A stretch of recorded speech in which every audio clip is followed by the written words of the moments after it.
Gentlemen, how's it going? It is Deb's Booth, and today we are back with a new Zane build. And with this Zane build, all you're gonna have to do is nothing. Let's get into it. And so, with this build, this Zane build, there's a few key things that you are gonna need for it in order to do nothing. To start off, I just want to cover what happens. You've already seen in the intro, but basically, so before we get too far into the overview of the build, as you saw at the beginning of the video, the clone does everything. So with that being said, it's going to be strong guns and your clone doing all the work. Zane himself, well, you play as him if you're just running around or if you want to join in on the action as well. These guns will be very viable. You'll still have an easy time getting through things, but it is the clone that does the bulk of the work. And so for the first item, we have the Speed Loading Hellwalker. Again, it was recently buffed about a month ago, and now it's super strong. It's one of the best shotguns you can use, especially just for plain old Jane damage. And this one has the bonus on it with the Sentinel. While it's active, gain 100% of damage as bonus cryo damage. And then, obviously, best is going to be rocket launchers. And so, for this one here, we do have the Stuffed Plague Bearer. It's a corrosive damage weapon. You can go off and get any of the other elements. Having a shock elemental one might be beneficial as well. But the one we do have here is corrosive, and then you can see on action skill end, splash damage is increased by 200% for a short time. This is going to be dragging in a bunch of enemies. It's going to be doing a bunch of damage, and again. So for the third weapon is the Molten Backburner. This one is just you tap to fire, then it shoots out little fireballs. Essentially, it's different than the Plague Bearer because you don't need to charge it up. And this one as well has the on action skill end. Splash damage is increased by 200% for a short time. And then the fourth weapon is the Sandhawk. Sandhawk is a super overpowered sniper rifle.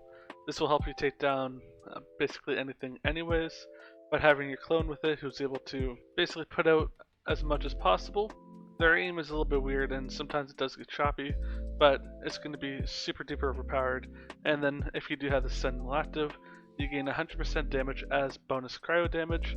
And then for the shield, I have the Transformer, and that is converts 100% of shock damage into shields, and there's a 40% chance to absorb bullets, adding them to your ammo count. And while Sentinel is active, movement speed is increased by 15%. If you do take shock damage and if your clone happens to blow up by you, anything like that, your shield will go back up, and this will be the best one to have. The next thing for the grenade is its piss. Importantly is on grenade throw, weapon, grenade, and action skill damage are increased by 25% for 6 seconds.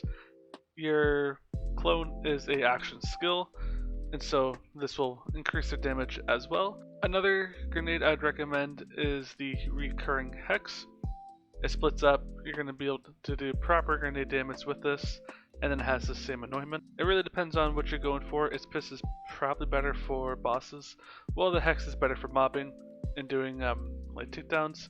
So again, it really depends on what you're going for. And for the Clasp Mod, we have Techspert, and that is comes with the kill skill, 5% chance on kill, to recharge Sentinel cooldown and duration. And then the bonuses on it are the weapon damage, Jacob weapon critical hit damage. Our shotgun is Jacob's, and it's easier to get a critical hit with it anyways, so that'll be nice to have, especially with your clone. And then more grenade capacity. And then for the artifact, truthfully, really doesn't matter what you want to use. I like using the Snowdrift Victory Rush. I like to move around fast anyways when I slide. It's fun, you do go really fast. This does boost up the magazine size, which will be nice for yourself. Area of effect size, which will be good for rocket launchers, anything with splash damage, and your movement speed will be boosted. I also do have the Icebreaker Victory Rush. Again, it's the same thing. It really depends on if you want to have Icebreaker or the Snowdrift. It really comes down to you. And then for skills, this one, it is a little bit more technical than most of my other builds, where it's not just like crit based, and so I will be carefully going over the important ones. And so for our action skills, we have the Digiclone. Obviously that's the main focus of this build, and then we have which one is real, Enemies are more likely to target the clone for a few seconds after summoned, and after swapping places, they're going to go after your clone more, which is good because your clone is going to be doing all the work, so the aggro is best on him. And then we have hold down LB or RB to end the action skill early. When Zane action skill is ended, the clone explodes, dealing splash damage to all nearby enemies, and the more action skill time remaining, the greater the damage. And so that's great to have because with splash damage, we're already having it boosted up anyways, bonus explosion damage, which will be helpful as well. And then for our Sentinel, you don't actually have to have this build built with the Sentinel. I just do recommend it for basically half the guns, but again, it's not needed, especially if you want to use grenades on your own terms. And so the first action skill augment for it is the Sentinel emits a static field that sends a shock beam to nearby enemies, draining their shields and replenishing Zane's. That's super great to have. Your shield goes up, especially considering the one we are using does have that long delay. And then Sentinel occasionally shoots out a beam of radiation that weakens the enemies and buffs Zane, more fire rate and movement speed, and so that's always nice to have as well. And then just to quickly go over each of the skills in the Undercover, we have Ready for Action, bonus shield rate, bonus recharge delay. I didn't have a problem with them going down while playing on this build, which I'm super happy about. Thing is health regen, thanks to our Clasp Mod basically. And then whenever Zane scores a crit hit on an enemy, there's a chance that they'll be slowed, and till the target is frozen. We do bonus frozen damage anyways, depending on your artifact. And then Confident Competence. While Zane shields are active, he gains increased gun damage and accuracy. Onto the Hitman tree, kill skill. After killing an enemy, Zane gains increased movement speed for a few seconds. This effect stacks twice. Again, you're going to be going super fast. This is going to be super awesome. Violent Momentum. You do more gun damage while moving, and the way we have it set up right now is where you can go super duper fast, so you're going to be doing crazy amounts of damage. And then with Salvation, killing an enemy, your weapons gain lifesteal. Drone Delivery, occasionally the Sentinel will drop a free grenade based off of your current grenade mod. And then Death follows close. All of Zane's kill skills gain increased effect and duration. Again, super nice to have. Violent Violence, kill skill, killing an enemy, Zane gains increased fire rate for a few seconds. The effect is stacked. Playing Dirty, kill skill. After killing an enemy, Zane's next 5 shots all have a chance to fire an additional projectile. Good Misfortune, kill skill. Killing an enemy increases Zane's action skill duration. And then Seeing Red, activating an action skill automatically activates all of Zane's kill skills. And then finally onto the Double Agent. Whenever one or more of Zane's action skills are active, he gains increased gun damage per each action skill, 20% per action skill. You have them both out, 40%. It's nuts. Zane and his Digiclone gain increased weapon magazine.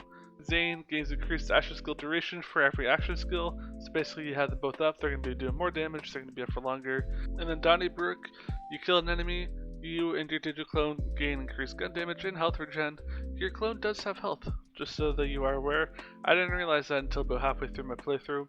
Whenever Zane swaps places with his clone, his shields immediately begin recharging and restores health to his clone. And then pocket full of grenades, killing an enemy, Zane gains grenade regeneration for a few seconds.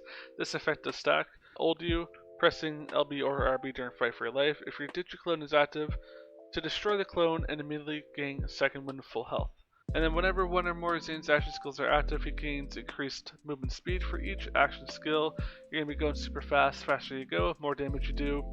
Whenever Zane summons his clone, it consumes up to 3 grenades. For every grenade consumed, the Digiclone gains increased gun damage, max health, fire rate, reload speed, and duration.